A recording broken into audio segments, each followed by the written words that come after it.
ये लो मैडम, आज बहुत अच्छी कमाई हुई है मेरी। ये पैसे रख लो आप। पूरे 50,000 रुपए हैं।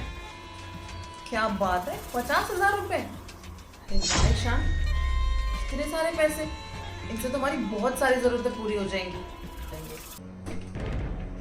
क्या? हाँ बहन। मुझे ना कुछ पैसों की जरूरत है। हाँ हाँ। पैसे तो नहीं है? अरे तुम्हारे भाई कमाते ही कितना है, घर की तो जरूरतें ही पूरी नहीं हो पाती, ऊपर से तुम्हें भी पैसे चाहिए। वैसे तुम्हें चाहिए क्यों पैसे? वो भाभी, मेरे एग्ज़ाम आने वाले हैं ना, तो मुझे पिछले साल के क्वेश्चन पेपर खरीदने हैं, तो मैं सोच रही हूँ अच्छे से तैयारी कर लूँगी मैं, बस इसीलिए पैसे चाहिए थे। क्या जरूरत है तुम्हें क्वेश्चन पेपर खरीदने की? किताबें हैं ना तुम्हारे पास, उनसे पढ़ लो। दुनिया तो किताबों से पढ़ती है, तुम्हें अलग ही क्वेश्चन पेपर चाहिए। वैसे भी तुम्हारे भाई इतना नहीं कमाते कि तुम्हारे भी अलग से खर्चे उठाएं। और एक बात बताओ, तो तुम्हारी शादी भी होनी है, उसमें भी कितना खर्चा होना है। क्या करोगी तुम इतना पढ़ के? तो तुम्हें वैसे भी पढ़ाई कर जाना है, वहां जाके ये घर के काम ही करने। कौन सा तुम्हें कलेक्टर बनना है? देखो, अगर पढ़ना है तो चुपचाप ये किताबों से पढ़ लो, वरना कोई जरूरत नहीं है पढ़ने की। ठीक है भाभी, मैं किताबों से ही पढ़ूंगी। तुमने झूठ क्यों बोला उससे? अभी मैंने तुमको 50,000 रुपए दिए थे, उसमें से अगर तुम 1-2 हज़ार रुपए से दे देती तो तुम्हारा कुछ चला जाता क्या? अरे वो ना जरूर झूठ बोल रही है, कोई क्वेश्चन पेपर खरीदने के लिए पैसे नहीं मांग रही, कोई फिजूल खर्ची के लिए पैसे मांग रही होगी। और यार, हमें भी अपना भविष्य देखना है, कल को भविष्य में हमारे बच्चे होंगे, उनका भी खर्चा है। क्या इसी के ऊपर खर्चा करते रहेंगे क्या हम? पर मेरी बात तो सुनो। मुझे कुछ नहीं सुनना, चुप करो तुम।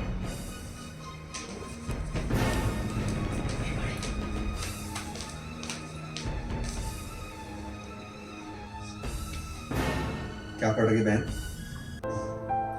वो भैया नोट्स तैयार करिए। अच्छा सुन, तुझे पैसे चाहिए थे ना, ये लो, 2,000 रुपए, इनसे अपने क्वेश्चन पेपर खरीद ले।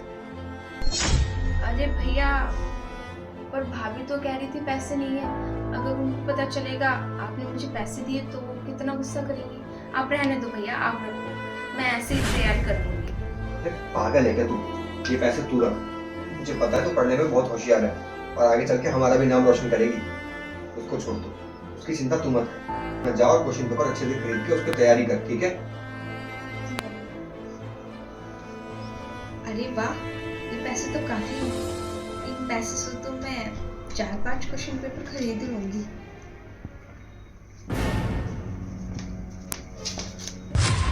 ये इतने सारे पैसे, ये कहाँ से आए तेरे पास? अच्छा, अब समझी। मतलब मैंने और तेरे भैया ने तुझे पैसे नहीं दिए तो तूने घर में चोरी कर ली। तुझे बिल्कुल भी शर्म नहीं आई? तू जिस घर में रहती है उसी घर में चोरी करती है। अरे नहीं नहीं भाभी, ऐसा नहीं है। ऐसा नहीं है तो और कैसा है? तुझे बिल्कुल भी शर्म नहीं आई घर में चोरी करते हुए? नहीं भाभी, मैंने घर में चोरी नहीं की है। अच्छा, तूने चोरी नहीं की तो कहाँ से आए ये पैसे? नहीं भाभी, जैसा आप सोच रही हैं ऐसा बिल्कुल भी नहीं है। इसका मतलब तू तो पहले भी चोरी करती होगी और पता नहीं कब से चोरी करती आ रही है। वो तो अच्छा है, आज मैंने देख लिया। आने दे आज तेरे भाई को, तो वो तेरी खबर लेंगे। बताऊंगी उनको कि घर में चोरी कर रही थी ये। भाभी, आप मेरे पे झूठा आरोप लगा रही हो, मैंने कोई चोरी नहीं की है। अच्छा, तो चोरी नहीं की तो बता कहाँ से है तेरे पास ये पैसे? क्योंकि मैंने दिए इसको ये पैसे। तुमने दिए? पर क्यों? मैंने तुम्हें मना किया था ना कि इसको कोई पैसे नहीं देने। चुप करो तुम, और सुन ली मैंने तुम्हारी। अरे मेरी बहन है वो, और जो मेरा है वो भी तो इसी का है। मैं कमा किस लिए रहा हूँ? तुम्हारे लिए कमा रहा हूँ तो उसके लिए भी तो कमा रहा हूँ। जितनी जिम्मेदारी मेरी तुम्हारे लिए है ना, शायद उससे ज्यादा इसके लिए भी है। अरे ये हमारी घर की बेटी है और हमारा फर्ज बनता है कि हम इसकी केयर करें, इसको किसी चीज की तकलीफ ना होने दें। लेकिन तुम बेचारी को पढ़ने से रोक रही हो। अरे क्या दिक्कत है यार, अगर पढ़ रही है तो? अगर ये पढ़ लिख के आगे अपना नाम करेगी तो सिर्फ इसका नाम नहीं होगा बल्कि हमारा नाम भी होगा। लोग हमें भी कहेंगे कि आप सिल्की के भाई हो, सिल्की की भाभी हो। तुमने कभी इस नजर से नहीं सोचा? मेरी बात सुनो, इसको पढ़ाई के लिए किताब चाहिए और किताब के लिए इसको पैसे भी चाहिए, तो चुपचाप से वो पैसे इसको दो। और अगर तुम ये पैसे इसको नहीं दे सकती तो तुम अभी के अभी इस घर से निकल सकती हो। अरे ईशान, इतनी छोटी सी बात पे तुम मुझे घर से निकालने की बात कर रहे हो? बहन ही इंपॉर्टेंस रखती है क्या तुम्हारी लाइफ में? मेरी कोई वैल्यू नहीं है क्या? देखो प्रीति, वैल्यू है तभी समझा रहा हूं मैं तुमको। अरे यार मेरी बहन है ये, तुम्हें अच्छे से पता है कि माँ बाप के जाने के बाद इसका मेरे सिवा और कोई नहीं है। अगर मैं तुम हम दोनों मिलकर इसका ध्यान नहीं रखेंगे तो कौन रखेगा? ये तुमको सिर्फ भाभी नहीं मानती है बल्कि माँ भी मानती है, और तुम इसके साथ ऐसा सुलूक करोगी? तुम इसे ना अपनी ननद नहीं बल्कि अपनी बेटी समझ के देखो, तो शायद तुम्हारी ममता जाग जाए।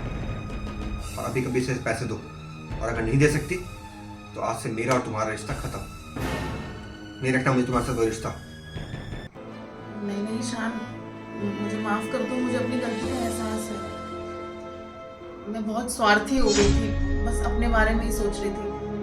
मैंने तो सिल्की के बारे में सोचा ही नहीं, इसका तो कोई है भी नहीं तुम्हारे सिवा। लेकिन मैं आज से वादा करती हूँ कि मैं सिल्की का पूरा पूरा ध्यान रखूंगी, उसे किसी भी चीज़ की कमी नहीं होगी। ये लो पैसे, तुम क्वेश्चन पेपर खरीद लो, और आगे भी कोई भी दिक्कत हो तो अपनी भाभी को बता देना।